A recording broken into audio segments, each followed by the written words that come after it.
Mr. President, the need for tax reform has been obvious for a long time now. Many Republicans have said it. Many Democrats have said it. We certainly hope Democrats will continue to stand by their strong statements in support of tax reform today, because while the occupant of the Oval Office may have changed, the need for tax reform certainly hasn't.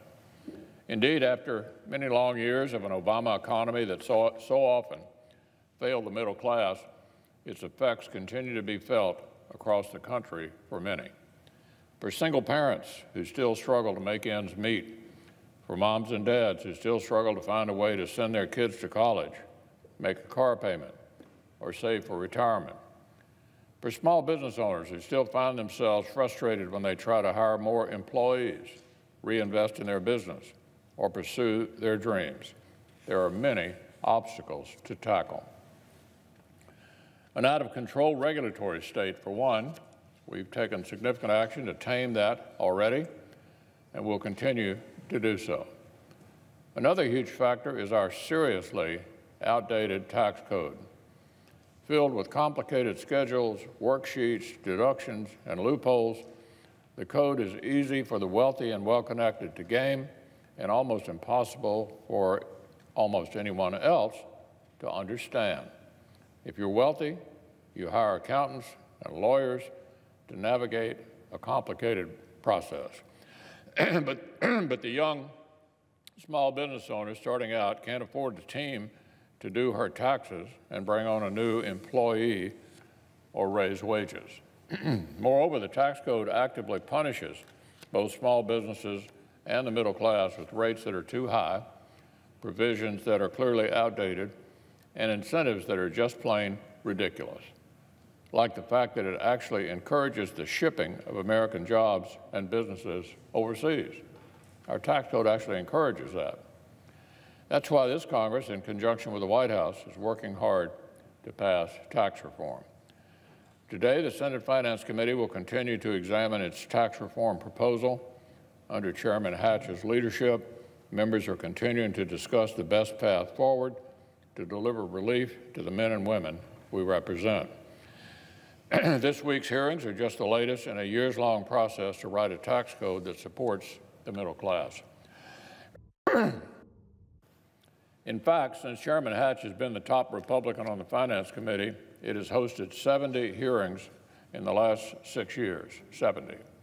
Each one of those hearings considered how to improve the tax code to make it work better for all Americans.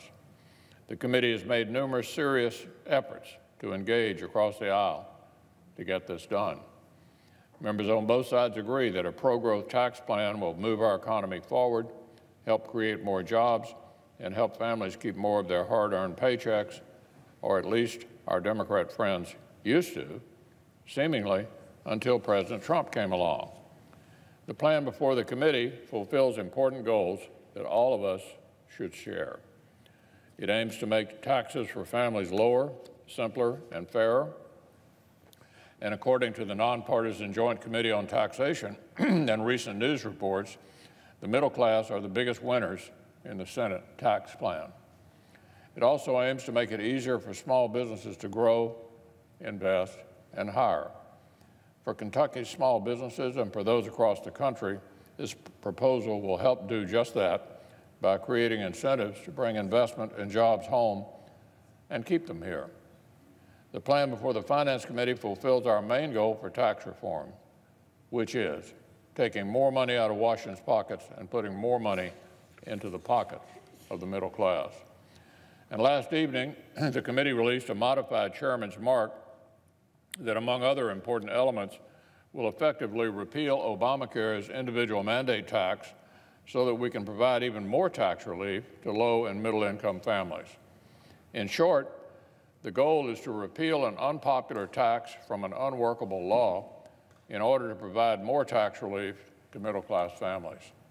And now, as the committee continues its legislative markup through an open process, it will explore further ways to improve this good legislation. Both Republicans and Democrats have offered hundreds of amendments. Chairman Hatch is setting aside full days for the committee to consider them.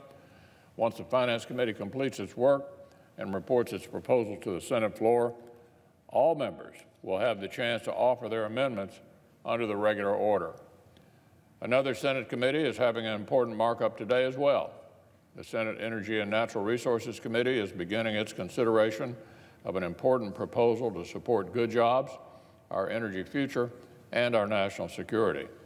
So I'd like to once again commend Chairman Mikowski and the members of the committee for their work on this proposal to further develop Alaska's oil and natural gas potential in an environmentally responsible way. More American jobs, more American energy, more energy security and independence. I look forward to the Energy Committee reporting its legislation today.